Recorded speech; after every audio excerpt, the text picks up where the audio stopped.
दोस्तों, गुनाहों के देवता के पिछले भाग में हमने सुना कि सुधा और गेसु कॉलेज जाते हैं और गेसु वहां उसे कुछ शायरियां सुनाती है। अब आगे। दूसरे दिन जब चंदर डॉक्टर शुक्ला के यहाँ निबंध की प्रतिलिपि लेकर पहुंचा तो 8 बज चुके थे।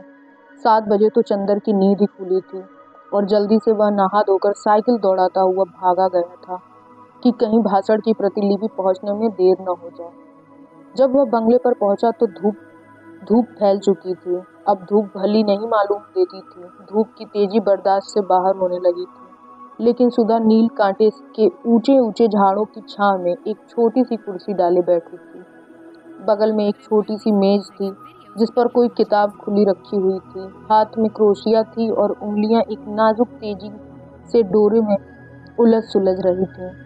हल्के बादामी रंग की इकलाई की लहराती हुई धोती, नारंगी और काली तिरछी धारियों का कलफ किया चुस्त ब्लाउज और कंधे पर उभरा एक उसका पफ ऐसा लग रहा था कि जैसे बाह पर कोई रंगीन तितली आकर बैठ गई हो। उसका सिर्फ एक पंख उठा हो और अभी अभी शायद नहाकर उठी थी, क्योंकि शरद की खुशनुमा धूप की तरह हल्के सुनहले बाल पीठ पर लहरा रहे थे। नील कांटे की टहनियां उनको सुनहली लहरें समझकर अटखेलियां खेल रही थी। चंदर की साइकिल जब अंदर दिख पड़ी तो सुधा ने उधर देखा, लेकिन कुछ भी न कहकर फिर अपनी क्रोशिया बुनने में लग गई। चंदर सीधा पोर्टिको में गया और अपनी साइकिल रखकर भीतर चला गया, डॉक्टर शुक्ला के पास। स्टडी रूम में बैठक में सोने के कमरे में कहीं भी डॉक्टर शुक्ला नजर नहीं आए। हार कर वह बाहर आया तो देखा मोटर अभी गैरेज में, तो वे जा कहाँ सकते हैं। और सुधा को तो देखिए, क्या अकड़ी हुई है आज, जैसे चंदर को जानती ही नहीं। चंदर सुधा के पास गया। सुधा का मुंह और भी लटक गया। डॉक्टर साहब कहाँ हैं? चंदर ने पूछा। हमें क्या मालूम, सुधा ने क्रोशिया पर बिना निगाह उठाए जवाब दिया। तो किसे मालूम होगा? चंदर ने डांटते हुए कहा। हर वक्त का मजाक हमें अच्छा नहीं लगता। काम की बात का उसी तरह जवाब देना चाहिए। उनके निबंध की लिपि देनी है या नहीं? हाँ हाँ देनी है। तो मैं क्या करूं? नहा रहे होंगे।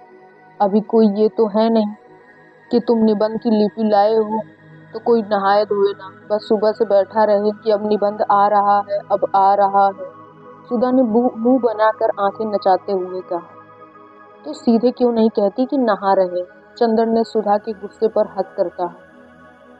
चंदर की हंसी पर तो सुधा की मिजाज और भी बिगड़ गई और अपनी क्रोशिया उठाकर और किताब बगल में दबाकर वह उठकर अंदर चली गई।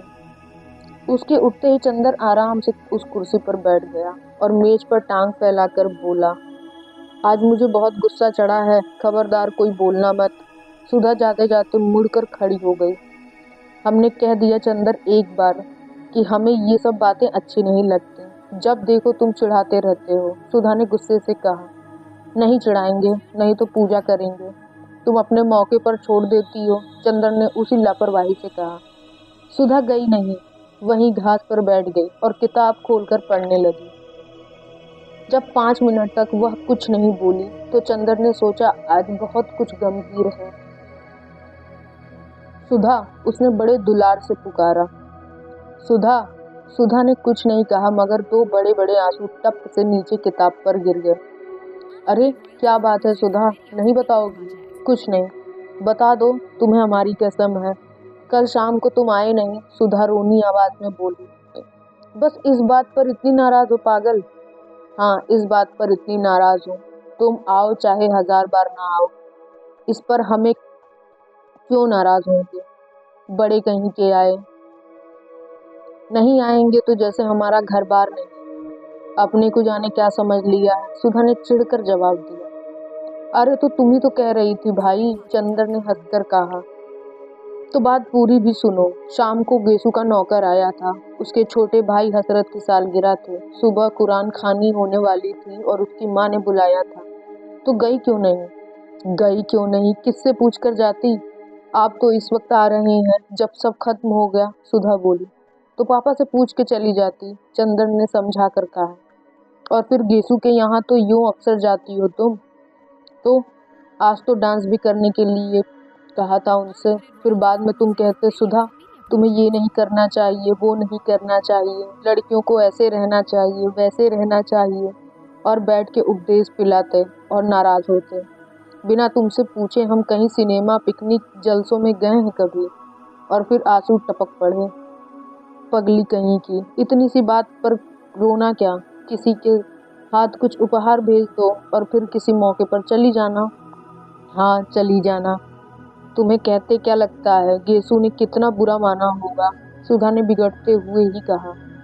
इम्तिहान आ रहा है, फिर कब जाएंगे? कब है इम्तिहान तुम्हारा? चाहे जब हो। मुझे पढ़ाने के लिए कहा किसी से? अरे भूल गए। अच्छा आज देखो कहेंगे। कहेंगे कहेंगे नहीं, आज दोपहर को आप बुला लाइए, वरना हम सब किताबों में लगाए देते हैं आग। समझे कि नहीं? अच्छा अच्छा, आज दोपहर को बुला लाएंगे, ठीक। अच्छा याद आया, बिसरिया से कहूँगा तुम्हें पढ़ाने के लिए, उसे रुपए की जरूरत भी है। चंदन ने छुटकारे का कोई रास्ता न पाकर कहा। आज दोपहर को जरूर से। सुधा ने फिर आंखें नचाकर कहा। लो पापा आ गए नहाकर, जाओ। चंदर उठा और चल दिया। सुधा उठी और अंदर चली गई। डॉक्टर शुक्ला हल्के सांवले रंग के, जरा स्थूल काय से थे। बहुत गंभीर अध्ययन और अध्यापन और उम्र के साथ साथ ही उनकी नम्रता और भी बढ़ती जा रही थी। लेकिन वे लोगों से मिलते जुलते कम थे। व्यक्तिगत दोस्ती उनकी किसी से नहीं थी, लेकिन उत्तर भारत के प्रमुख विद्वान होने के नाते कॉन्फ्रेंसों में, मौखिक परीक्षाओं में, सरकारी कमेटियों में वे बराबर बुलाए जाते थे और इससे प्रमुख दिलचस्पी में हिस्सा लेते थे। ऐसी जगहों में चंदर अक्सर उनका प्रमुख सहायक रहता था और इसी नाते चंदर भी प्रांत के बड़े बड़े लोगों से परिचित हो गया था। जब वह एमए पास हुआ था तब से फाइनेंस विभाग में उसे कई बार ऊंचे ऊंचे पदों का ऑफर आ चुका था, लेकिन डॉक्टर शुक्ला इसके खिलाफ थे। वे चाहते थे कि पहले वह रिसर्च पूरी कर ले, संभव हो तो विदेश हो आए, तब चाहे कुछ काम करे। अपने व्यक्तिगत जीवन में डॉक्टर शुक्ला अंतर्विरोधों के व्यक्ति थे। पार्टियों में मुसलमानों और ईसाइयों के साथ खाने में उन्हें कोई ऐतराज नहीं था, लेकिन कच्चा खाना वे चौके में आसन पर बैठकर रेशमी धोती पहनकर खाते थे। सरकार को उन्होंने सलाह दी कि साधु और सन्यासियों को जबरदस्ती काम में लगाया जाए और मंदिरों की जायदादें जब्त कर ली जाएं, लेकिन सुबह घंटे भर तक पूजा जरूर करते थे। पूजा पाठ, खान पान, जात पात के पक्के हामी, लेकिन व्यक्तिगत जीवन में कभी यह नहीं जाना कि उनका कौन शिष्य ब्राह्मण है, कौन बनिया, कौन खत्री और कौन कायस्थ। नहाकर वे आ रहे थे और दुर्गा सप्तशती का कोई श्लोक गुनगुना रहे थे। कपूर को देखा तो रुक गए और बोले, हेलो, हो गया वह टाइप? जी हाँ। कहाँ कराया टाइप? मिस डिक्रूज के यहाँ।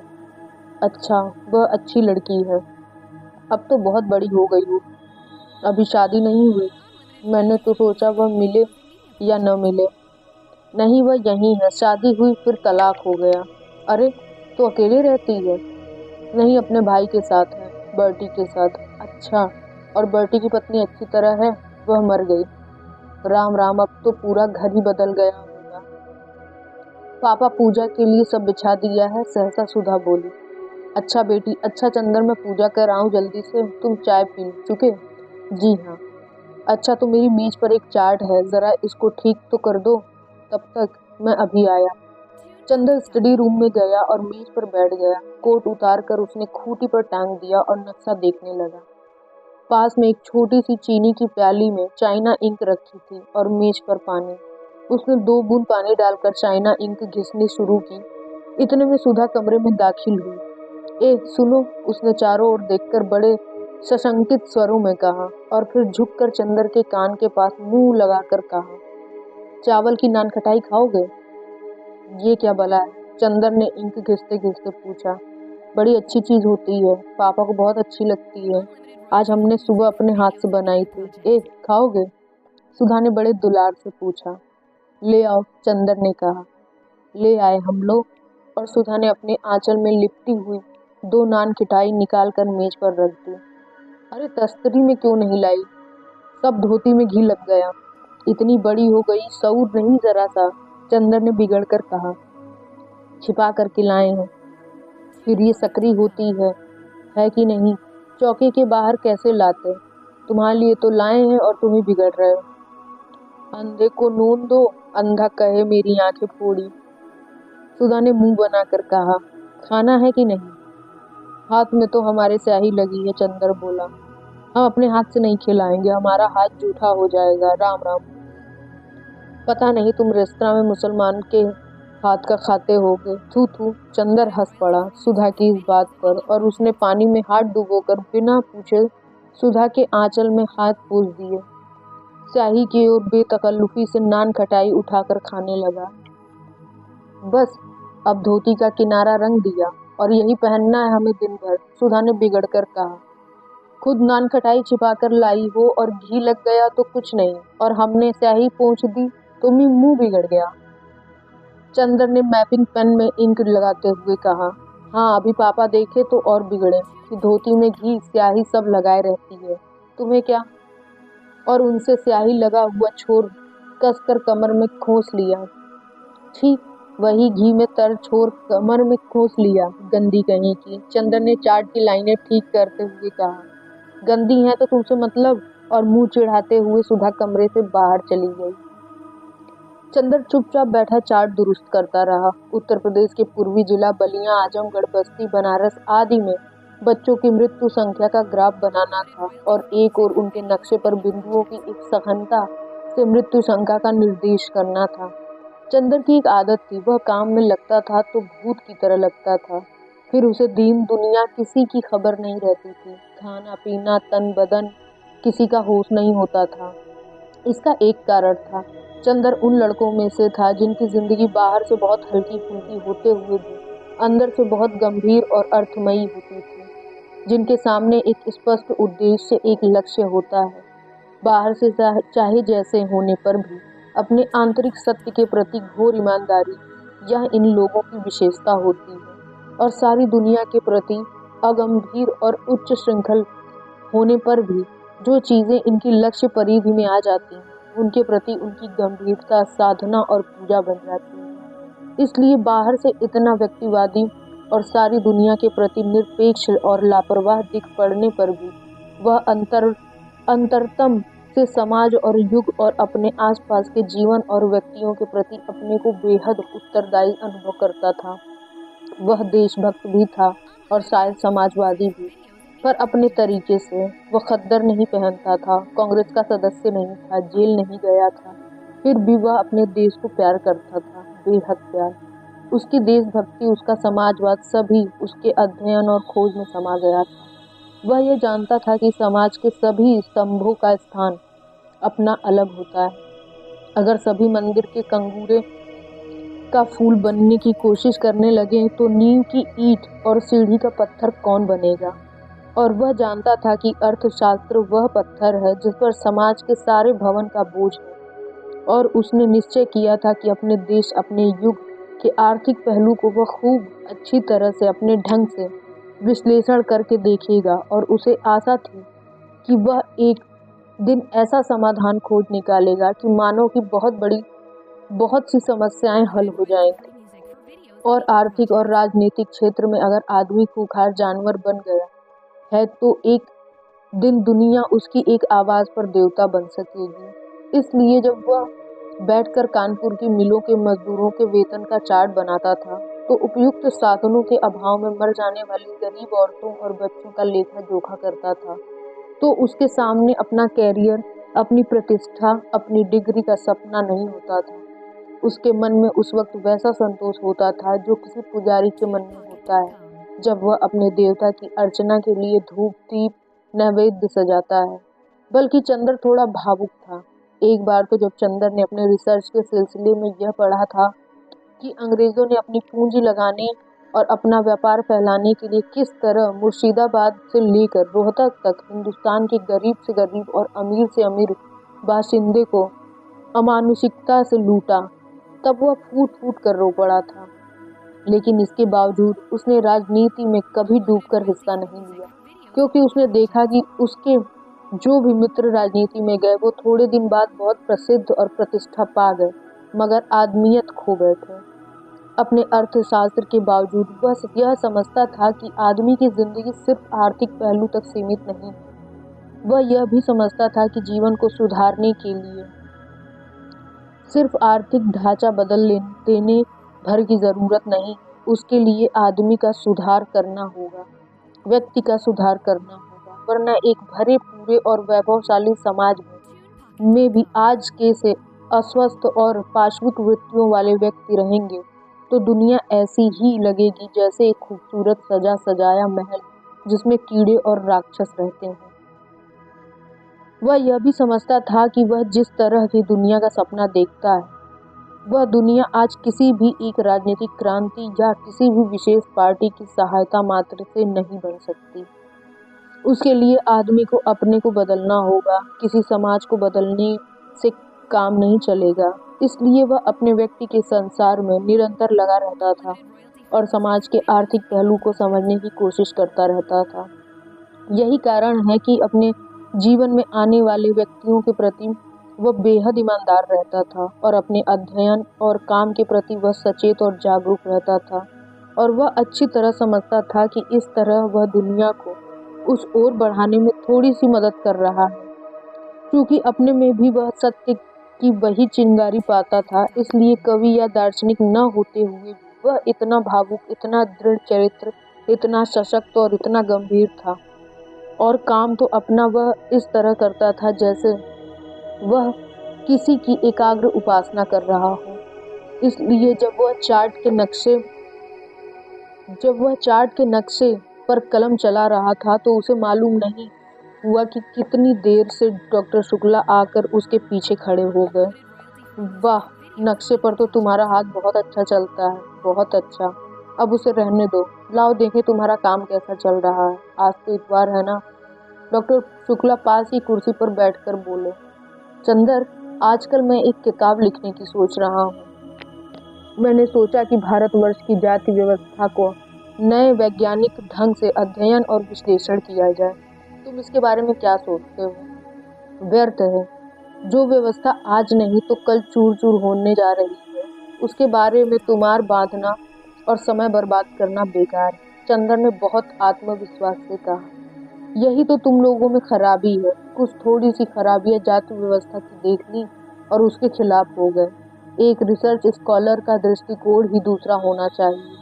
फिर हमारे भारत की प्राचीन सांस्कृतिक परंपराओं को तो बहुत ही सावधानी से समझने की आवश्यकता है। यह समझ लो कि मानव जाति दुर्बल नहीं है। अपने विकास क्रम में वह उन्हीं संस्थाओं, रीति रिवाज और परंपराओं को रहने देती है जो उसके अस्तित्व के लिए बहुत आवश्यक होती है। अगर वे आवश्यक न हो तो मानव उससे छुटकारा मांग लेता है। यह जाति व्यवस्था जाने कितने सालों से हिंदुस्तान में कायम है। क्या यही इस बात का प्रमाण नहीं कि यह बहुत सशक्त है, अपने में बहुत जरूरी है?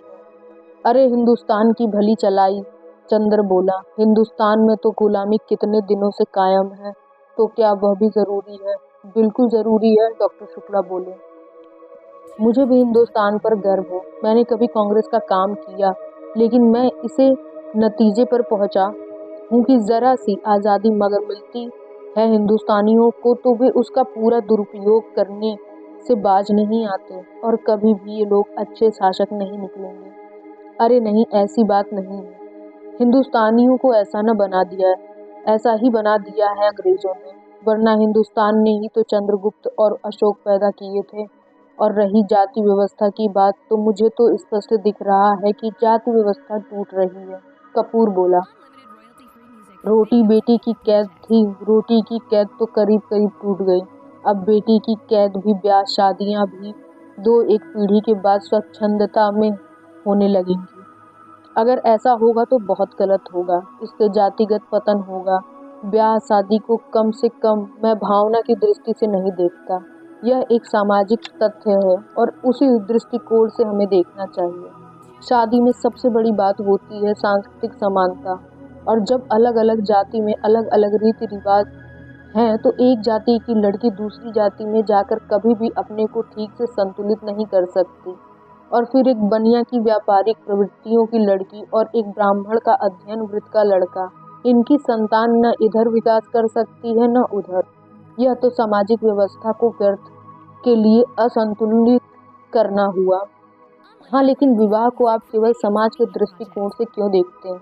व्यक्ति के दृष्टिकोण से भी देखिए, अगर दो विभिन्न जाति के लड़के लड़की अपना मानसिक संतुलन ज़्यादा अच्छा कर सकते हैं तो क्यों न विवाह की इजाज़त दी जाए। ओह, एक व्यक्ति के सुझाव के लिए हम समाज को क्यों नुकसान पहुंचाएं, और इसका क्या निश्चय है कि विवाह के समय यदि दोनों में मानसिक संतुलन है तो विवाह के बाद भी रहेगा ही। मानसिक संतुलन और प्रेम जितना अपने मन पर आधारित होता है उतना ही बाहरी परिस्थितियों पर। क्या जाने विवाह के वक्त की परिस्थिति का दोनों के मन पर कितना प्रभाव है और उसके बाद संतुलन रह पाता है या नहीं। और मैं तो लव मैरिज को असफल ही होते देखा है। बोलो, है या नहीं? डॉक्टर शुक्ला ने कहा। हाँ, प्रेम विवाह अक्सर असफल होते हैं, लेकिन संभव है वह प्रेम न होता हो। जहाँ सच्चा प्रेम होगा वहाँ कभी असफल विवाह नहीं होंगे। चंदर ने बहुत साहस कर कहा। ओह, ये सब साहित्य की बातें हैं। समाजशास्त्रीय दृष्टि से या वैज्ञानिक दृष्टि से देखो। अच्छा खैर, अभी मैंने उसकी रूपरेखा बनाई है, लिखूंगा तो तुम सुनते चलना। लाओ, वह निबंध कहाँ है? डॉक्टर शुक्ला बोले। चंदर ने उन्हें टाइप की हुई प्रतिलिपि दे दी। उलट कर डॉक्टर शुक्ला ने देखा और कहा, ठीक है। अच्छा चंदर, अपना काम इधर ठीक ठीक कर लो, अगले इतवार को लखनऊ कॉन्फ्रेंस में चलना है। अच्छा, कार पर चलेंगे या ट्रेन से? ट्रेन से। अच्छा, घड़ी देखते हुए उन्होंने कहा, अब जरा मैं काम से चल रहा हूँ, तुम यह चार्ट बना डालो और एक निबंध लिख डालना। पूर्वी जिलों में शिशु मृत्यु। प्रांत के स्वास्थ्य विभाग ने एक पुरस्कार घोषित किया है। डॉक्टर शुक्ला चले गए। चंदर ने फिर चार्ट में हाथ लगाया। चंदर के जाने के जरा ही देर बाद पापा आए और खाने बैठे। सुधा ने रसोई की रेशमी धोती पहनी और पापा को पंखा झलने बैठ गई। सुधा अपने पापा की सिर चढ़ी दुलारी बेटियों में से थी और इतनी बड़ी हो जाने पर भी वह दुलार दिखाने से बाज नहीं आती थी। फिर आज तो उसने पापा की प्रिय नान खटाई अपने हाथ से बनाई थी। आज तो दुलार दिखाने का उसका हक था और भली बुरी हर तरह की जिद को मान लेना दुलार दिखाने का उसका यह हक था और भली बुरी हर तरह की जिद को मान लेना करना यह पापा की मजबूरी थी। मुश्किल से डॉक्टर साहब ने अभी 2 कौर खाए होंगे कि सुधा ने कहा, नान खटाई खाओ पापा। डॉक्टर शुक्ला ने एक नान खटाई तोड़कर खाते हुए कहा, बहुत अच्छी है। खाते खाते उन्होंने पूछा, सोमवार को कौन दिन है? सुधा, सोमवार को कौन दिन है? सोमवार को मंडे है, सुधा ने हंसकर कहा। डॉक्टर शुक्ला भी अपनी भूल पर हंस पड़े। अरे देख तो मैं कितना भुलक्कड़ हो गया हूँ। मेरा मतलब था कि सोमवार को कौन तारीख है? 11 तारीख, सुधा बोली। क्यों? कुछ नहीं, 10 को कॉन्फ्रेंस है और 14 को तुम्हारी बुआ आ रही। बुआ आ रही हैं और बिनती भी आएगी। हाँ, उसी को तो पहुँचाने आ रही। विदुषी का केंद्र यही तो है। हाँ, अब तो बिनती 3 महीने यहीं रहेगी। पापा, अब बिनती को यहीं बुला लो, मैं बहुत अकेली रहती हूँ। हाँ, अब तो जून तक यहीं रहेगी, फिर जुलाई में उसकी शादी होगी, डॉक्टर शुक्ला ने कहा। अरे, अभी से? अभी उसकी उम्र ही क्या है? सुधा बोली। क्यों, तेरे बराबर है, अब तेरे लिए भी तेरी बुआ ने लिखा है। नहीं पापा, हम ब्याह नहीं करेंगे, सुधा ने मचल कर कहा। तब? बस हम पढ़ेंगे, FA कर लेंगे, फिर BA, फिर MA, फिर रिसर्च, फिर बराबर पढ़ते जाएंगे। फिर एक दिन हम भी तुम्हारे बराबर हो जाएंगे। क्यों पापा? पागल नहीं तो, बातें तो सुनो इसकी। ला दो नान खटाई और दे। शुक्ला हंसकर बोले, नहीं, पहले तो कबूल दो, तब हम नान खटाई देंगे। बताओ, ब्याह तो नहीं करोगे? सुधा ने 2 नान खटाई हाथ में उठाकर कहा। ला रख। नहीं, पहले बता दो। अच्छा, नहीं करे। सुधा ने दोनों नान खटाइयाँ रखकर पंखा झलना शुरू किया। इतने में फिर नान खटाइयाँ खाते हुए डॉक्टर शुक्ला बोले, तेरी सास तुझे देखने आएंगी तो यही नान खटाइयाँ तुमसे बनवा कर खिलाएंगे। फिर वही बात, सुधा ने पंखा पटक कर कहा। अभी तुम वादा कर चुके हो कि ब्याह नहीं करेंगे।